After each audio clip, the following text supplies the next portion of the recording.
Alright, it's been a few months now and people have been nagging me to finally make this video, and being jet lagged seems to no longer be a plausible excuse. So here we go.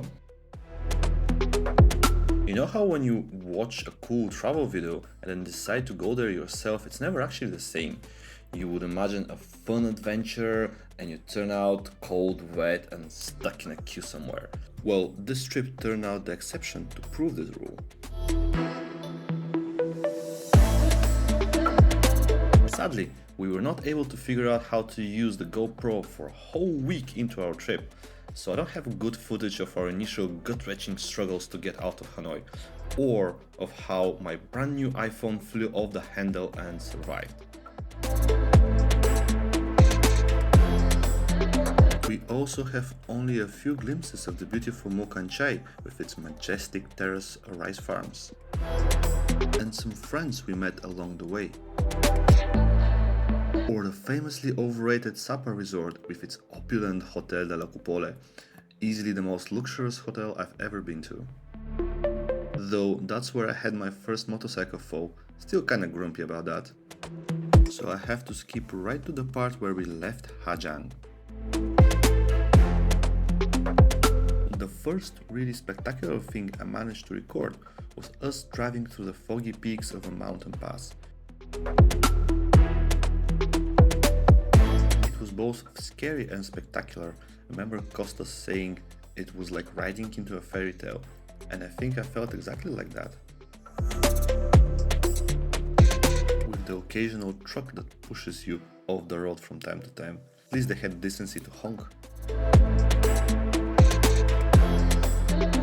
After that fog though, the views that followed were simply spectacular. It was tough to watch the road and not just stare at those mountains while we were passing through them.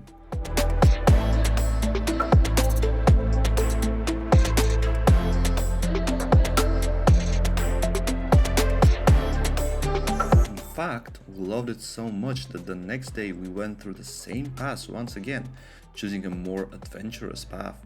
Little did we know how much of an adventure it actually turned out to be.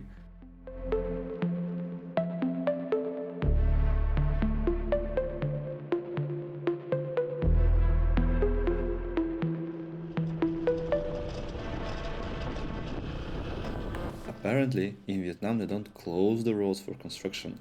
They're open and you can happily drive through them with nobody being the wiser. As somebody with an engineering kick, I was fascinated.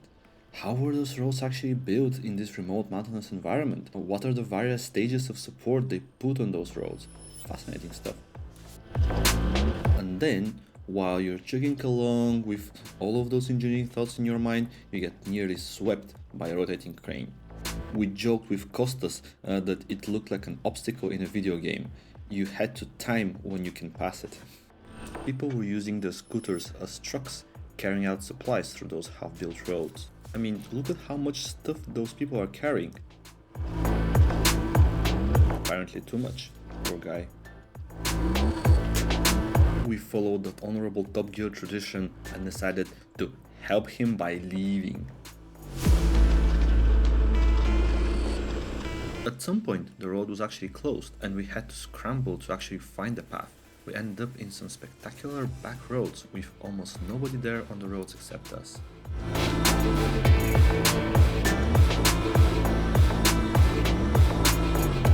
Halfway through the day, we had a refreshing ice cream and tea at a roadside cafe.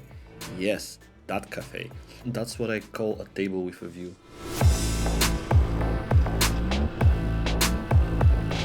So we had a predicament. Should we go on the main road, showed by Google Maps, or try a different, sketchy, small path that was shown on a tourist map, but Google insisted it didn't exist in real life? Since we were out for an adventure, we decided, what the heck, let's try this gold trail. Honestly, riding on that road was kinda scary. No guardrail, no safety net, just you and hundreds of meters of drop right next to your left leg.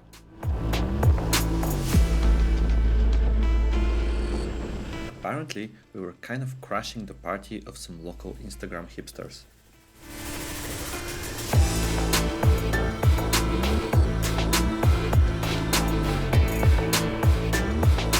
some time though, it became obvious that we might have made a mistake. We decided enough is enough and turned back to go on the main road.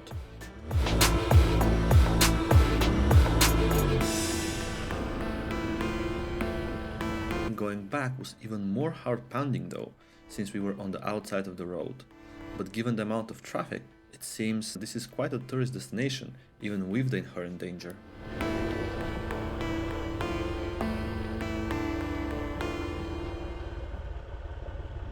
All is well that ends well, of course, so after this short detour, we were back in the warm embrace of Google Maps.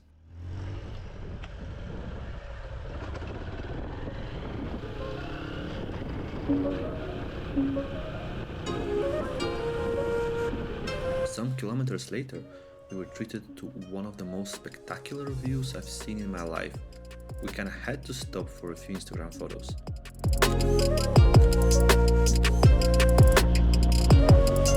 Going down the valley, we were planning to use a ferry to cross the big river.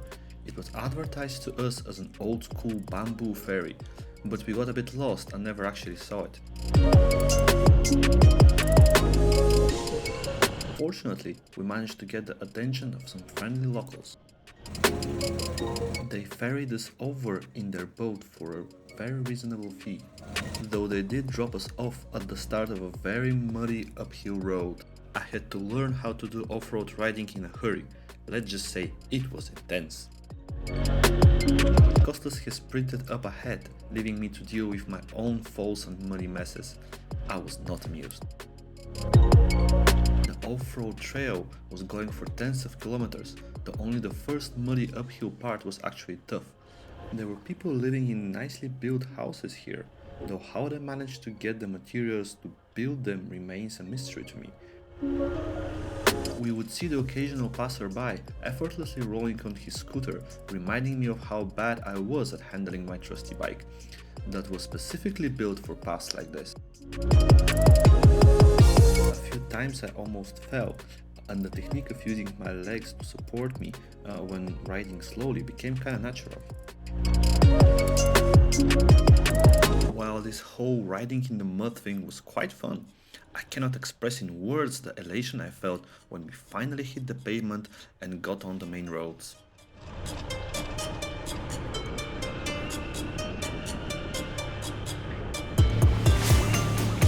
I felt something like euphoria. We survived! We made it! Honestly, I felt invincible. I guess I started riding a bit more recklessly, or maybe I learned the limits of my Honda and felt safe pushing it harder and faster. Whatever it was, it felt amazing. The following day, feeling all refreshed, we started on the next leg of our journey. Technically, we were now outside of the Giang Club, but we felt we already saw the best parts and didn't really want to go back to Giang itself. Once again, we were at a crossroads. We could choose the main road or go through some sketchy path through the mountains. Well, in northern Vietnam, they're all through the mountains, but we sure took the path with more bends and curves. It turned out it wasn't a dinky goat path though, or maybe it was, just until recently. Now it seemed that the full might of the Communist Party had descended on those mountains, and they were upgrading those roads with a vengeance. I was just glad they were still passing people through, if in a somewhat questionable fashion.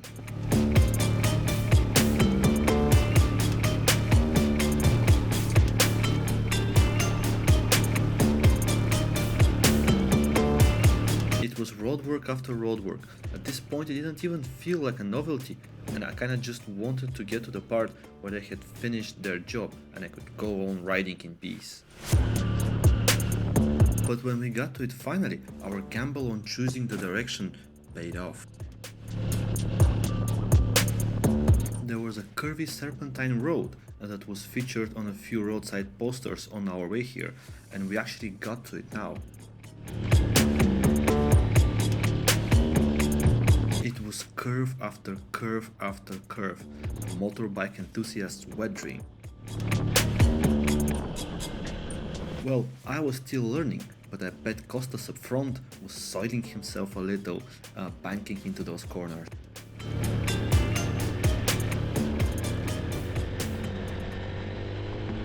were definitely pushing our bikes as much as we were able. Oh, and there was the occasional goat on the road to spice things up. Nothing unusual here.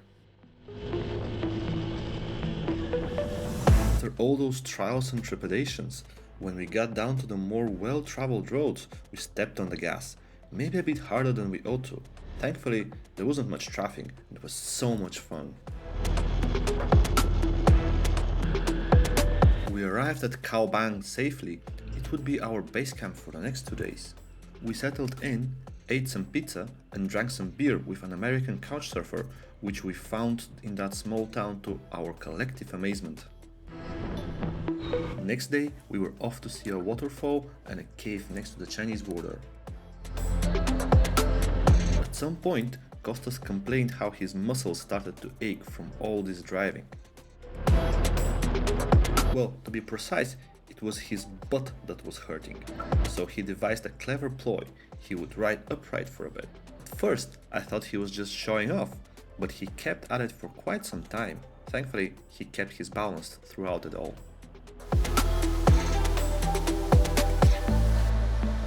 Both the cave and the waterfall proved way worth the day we spent on them, and afterwards we got back to Cao Bang and ate another pizza.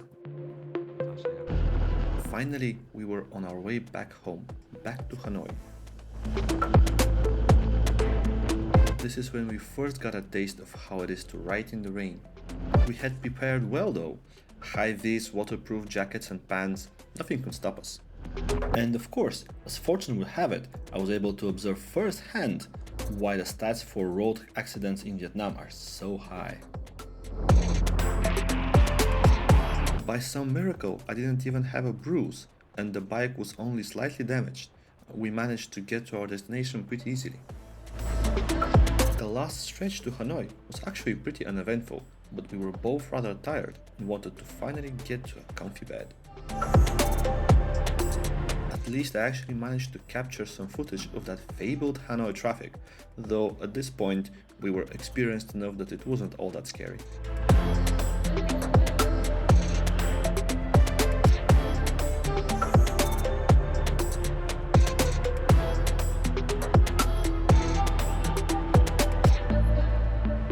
What an incredible trip, and I left out so much, but the video would have gotten way too big.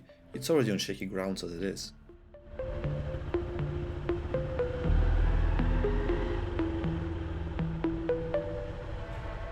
I was so glad that I did it, though at that point in time I was very happy it was all over.